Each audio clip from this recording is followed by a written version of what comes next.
This trial is a sort of managed low fungicide trial, one that we've been running for 3 years. So in 2019, it was we had it all as one variety, Graham, and then within that variety, within that field, we split it between a sort of high and a low fungicide regime.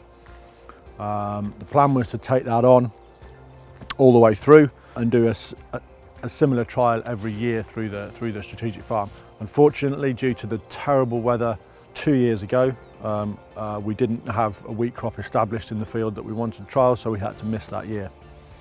Now we're coming into harvest 21. We've got a good crop of wheat, as you can see behind. In that trial, we've done something a bit different this year in that we've used a second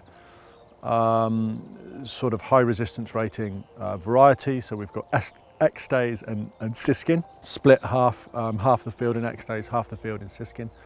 And we're running 3 levels of fungicide, a sort of a high, a medium and a low, and then within that as well there'll be a small area completely untreated.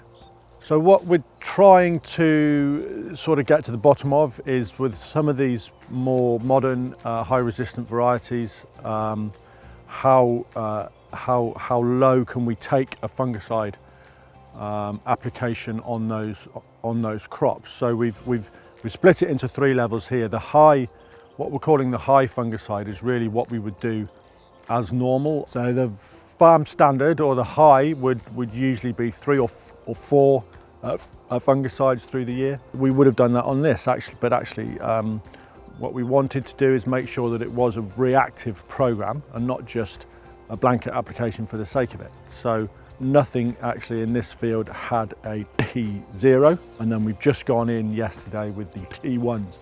One part of the field has had no fungicide yet still, and we'll only have, the plan is to only apply a flag leaf spray onto those plots. We're mainly just looking at fungicide, so all other applications are the same. It's all having sort of a base application of manganese as we would normally through the season.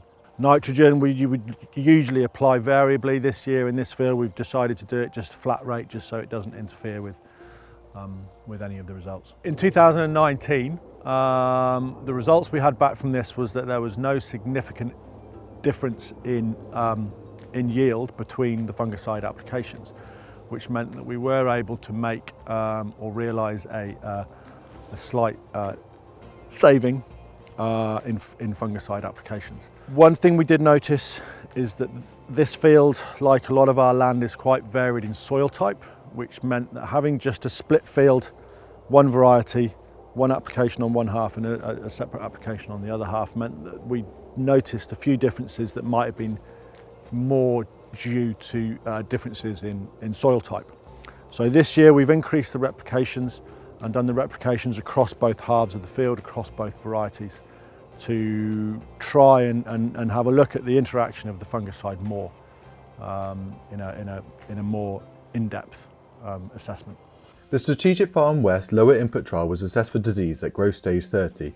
There wasn't much disease at this point, except for some septoria, which was mostly in dead leaves. The trial was then assessed again for disease levels in early April.